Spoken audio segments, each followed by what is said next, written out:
Hi అందరికీ welcome back to our channel. ఎట్లున్నారు అందరూ? మంచిగా ఉన్నారా? నేనైతే మస్తున్నా. మీరు ఎట్లున్నారో కామెంట్ చేయండి. చాలా డేస్ తర్వాత మన ఛానల్లోనైతే బ్లాగ్ వస్తుంది కదా. సో కొంచెం పెట్టడం వీలవ్వడం లేదు. ఇప్పటి నుండి కొంచెం వీక్లీ వన్స్ అన్న పెడదాం అనుకుంటున్న బ్లాగ్.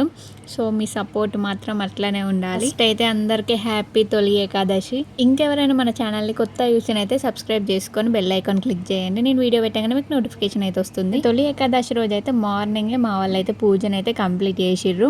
ఇక మా మమ్మీ కొంచెం వర్క్ ఉండి వాళ్ళ కర్రీ నన్నే కుక్ చేయమన్నది.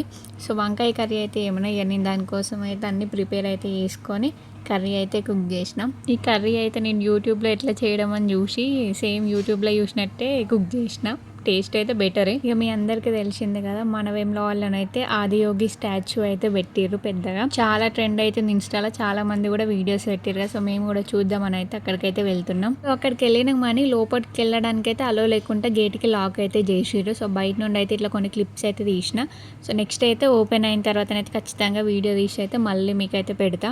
ఇక బయటికి పోయినాం కదా అని చెప్పేసి అయితే ఇంటికి వచ్చేటప్పుడు అయితే ఒకటి బాదం మిల్క్ అయితే తాగేసి అయితే ఇంటికి వచ్చినాం. మేమైతే తొలి ఏకాదశి రోజు అయితే నాన్ వెజ్ అయితే తిన్నాం. మాకు ఫాస్టింగ్ అన్నట్టు మేము 4 మెంబర్స్ ఎవరం తినము.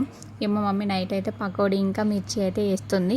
మీరు కూడా ఎంతమంది నాన్ వెజ్ తింటారు, ఎంతమంది ఫాస్టింగ్ ఉంటారో కామెంట్ చేయండి. మా మమ్మీది కూడా పకోడీ ఇంకా మిర్చి వేయడం అయితే అయిపోయింది. అయిపోయిన తర్వాతనైతే మా డాడీ డ్యూటీ నుండి అయితే వచ్చిండు. ఇక వచ్చినాక అయితే అందరం కలిసి అయితే తిన్నాం. ఇక నెక్స్ట్ డే సండే కాబట్టి మళ్ళీ నేను హాస్టల్కి వెళ్తామని మమ్మీ చికెన్ అయితే వేస్తా అన్నది. ఇక సూపర్ మార్కెట్కి వెళ్ళి ఇక కొన్ని ఐటమ్స్ చికెన్ అయితే తీసుకొని ఇంటికైతే వచ్చినాం. ఇది ఆషాఢం కదా, అందరు గోరింటాకు పెట్టుకుంటారు కదా, మీరు కూడా పెట్టుకున్నారో లేదో కామెంట్ చేయండి. ఇక మా డాడీ వాళ్ళ ఫ్రెండ్ అయితే నిర్మల్ నుండి అయితే తీసుకొచ్చిండు గోరింటాకు. ఇక గోరింటాకు మొత్తం దింపి అయితే మిక్సీ అయితే పట్టేసినాం. ఆలోపు అయితే మా మమ్మీ ఫుడ్ అయితే కుక్ చేసింది. బగారా రైస్ ఇంకా చికెన్ కర్రీ అయితే చేసింది. ఇక అట్లా మధ్యాహ్నం లంచ్ అయితే చేసేసినాం. ఇవాళ కొంచెం బ్లాగ్ అయితే కొంచెం బోరింగ్ అనిపిస్తుంది నాకే. సో మీకు ఎట్లా అనిపించిందో కామెంట్ చేయండి. సో ఇంతవరకు చూసినందుకైతే, ఈ వీడియో ఎండ్ వరకు చూసినందుకైతే thank you so much. Next మన ఛానల్లో వచ్చే వీడియోస్ అయితే చాలా కొంచెం క్రేజీ ఇంకా మంచిగా అయితే తీస్తాయి. ఇట్లనే సపోర్ట్ చేయండి. అట్లనే మన ఛానల్ని సబ్స్క్రైబ్ చేసుకొని అయితే పెట్టుకోండి. కానీ ఈ వీడియోని మీ ఫ్రెండ్స్ అండ్ ఫ్యామిలీ కూడా షేర్ చేయండి. Thank you.